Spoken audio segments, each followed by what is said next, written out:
What's up, guys, and welcome back to the Olympus Society. In today's video we'll be talking about a film that I have recently rewatched, and I picked up something pretty big from it, which is WALL-E. That was a terrible WALL-E impression, apologies for that. But yeah, I was rewatching WALL-E recently because it's an amazing film, really great. The best example, I think, of the classic English kind of creative writing trope of showing, not telling your audience something. Especially given that the main characters say one word each, pretty much. They say a couple of others, but it's mostly one word. They mostly just say each other's names, and that's about it.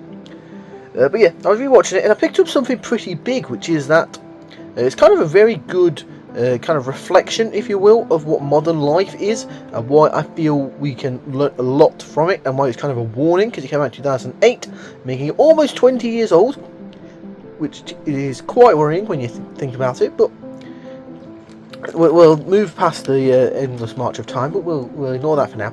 We'll focus on why I think WALL-E is perfect metaphor for modern life, so let's get into it. Welcome to Olympus. So the first thing is I would like to look at what WALL-E actually spends his time doing. But I think first, probably good to give you a quick recap of the film. For those of you who haven't seen it in a while, or if you've not seen it whatsoever, but I will wait if you haven't seen it for you to go and watch it, so feel free to pause this and watch it and come back. First off, wasn't it incredible? And second off, I'll give a quick recap.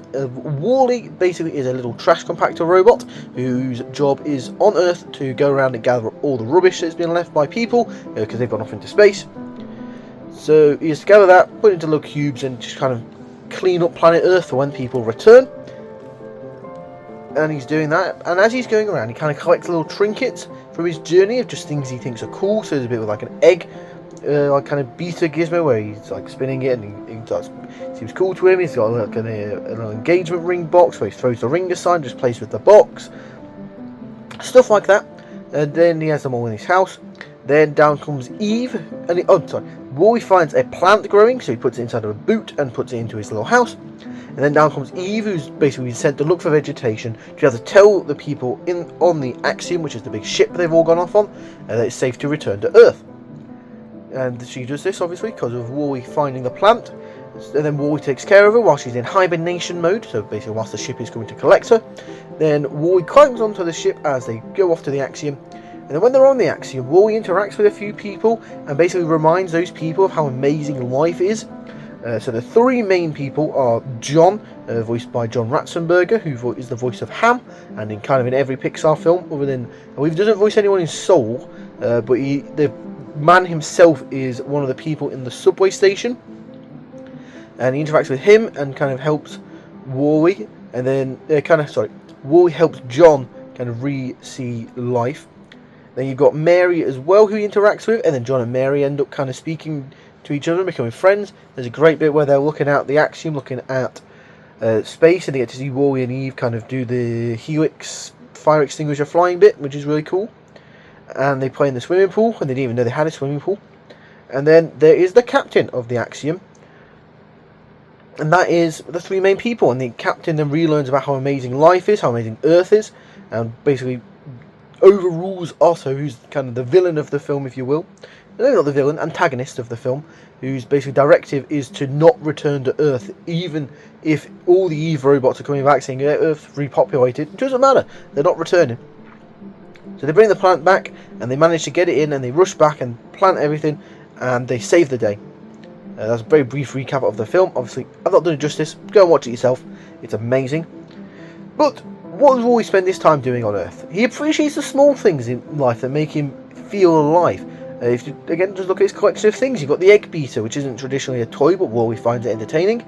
He's got the box, like he's playing with. The film he admires is like a classic 50s film. I can't quite remember the name of the film. It's a classic 50s film, and he basically enjoys dancing. He's got the little like bin lid that he uses as a hat, and then his main goal as well in the film is just to hold Eve's hand, and it's just about making him feel. WALL-E does things that make you feel alive, just appreciating small details in life and doing little things like that can make you really come to life. And then, as I touched on there in my little recap, There is the impact he has on the other people. So we discussed the captain, we discussed John, and we discussed Mary. And then, because of Wally's interactions, they all come to reappreciate life. There's a great quote from the captain when he's talking to Otto, after Otto reveals the plan to never return to Earth. Otto says, you'll survive on the Axiom, and then the captain screams, I don't want to survive, I want to live. And it's a great line, really resonates with me, and I feel it's a perfect metaphor for life, as a lot of people are just kind of sleepwalking through life and not doing enough stuff during their time here that they actually enjoy and that makes them feel alive and they makes them feel good. They're just sort of going from point to point to point, living the same routine every single day. It's similar points to what Fight Club are telling and what Ferris Bueller's Day Off telling, but not as aggressively, definitely not as aggressively as Fight Club. I mean, in Fight Club there's a bit where Tyler Durden threatens to shoot a store clerk because the store clerk wants to actually be a vet but doesn't believe in himself, and that's not great, don't be doing that. But the point he's trying to make stands in that stop waiting for permission to live life and just appreciate the small things. And then again, we got to look at the impact he has on Eve. Because of the fact of Wally's interactions with Eve and the way he cares for Eve when Eve's in the hibernation mode on Earth, that is what makes Eve then care back for Wally, and that's what makes her bin off the directive, because she just wants to make sure Wally's okay. In the end bit, they get back to Earth, she doesn't care about the fact they're back on Earth. I mean, she's a robot, why would she? But she cares about making sure Wally's alive, and she rushes back to Wally's house, puts him back together, and then shoots a hole through the ceiling instead of taking him outside so he could recharge. And that is incredible. And Wally does that by just being himself. And that is that, yeah, he's kind of goofy and he's a bit silly. And there's a very funny bit where he's in a shop and he gets knocks a trolley going down the escalator. He gets splattered into the door by all the trolleys. That's very funny. But at the end of the day, Wally's just a good person who just wants to appreciate the small things in life and just help as many people as he can. At the end of the day, his job is to help people. His job is to clean up Earth, to help it make Earth habitable for people when they return. He is not aware that the plan of Otto and the Axiom is to never return. He's just doing his job to try and help people. He goes around the ship trying to help Eve complete her directive. He inadvertently helps John and Mary come back to life, and inadvertently helps the captain reappreciate life and make it so the captain wants to return to Earth, so he overrules Otto.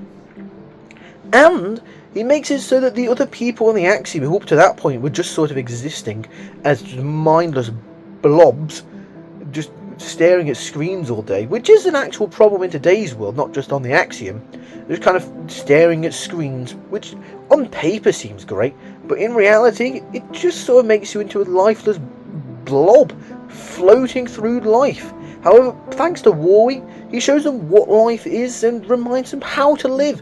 And thanks to all of that work, they're able to save the world. Because you see, at the end, they rush back to Earth. They plant the plant that has grown near Wally inside a fridge as well, which seems important as well. They've grown inside of a fridge because I'm no biology expert, but I'm pretty sure plants need water and sunlight. And inside of a fridge, you don't get much sunlight. Maybe the light stays on in the fridge, maybe? I don't know, but I get no expert. But because of that, they plant that plant, and then everything, the world becomes green again around them. And they want to grow silly plants like pizza and burgers and stuff. But at the end of the day, because of Wally's actions, he saves the world. And that is what I feel is important. Just by being yourself and by just trying to help people, just live your best life whilst also helping others is a great way. And if everyone did that, the world would be a much better place. And that's what I feel we can really take from Wally. It's not just to look after the planet, but then also look after each other and make sure if you have the opportunity to, help others as much as you can. Because if you do, not only will you feel good, they'll feel better, and then there'll be a kind of ripple effect. If you throw a pebble into a lake, you'll see the ripples going out. That's what it's like to help people. You drop the first pebble by helping someone, they'll help someone else, and so on and so forth, and you'll feel great because you helped someone and you did something genuinely good. And that's my recommendation. You help as many people as you can. But that is all for this video, so I'd like to thank you for watching. If you've enjoyed it, be sure to give it a thumbs up, click subscribe if you are new around here. That is all for now, so thank you for watching, and we'll see you later. Welcome to Olympus.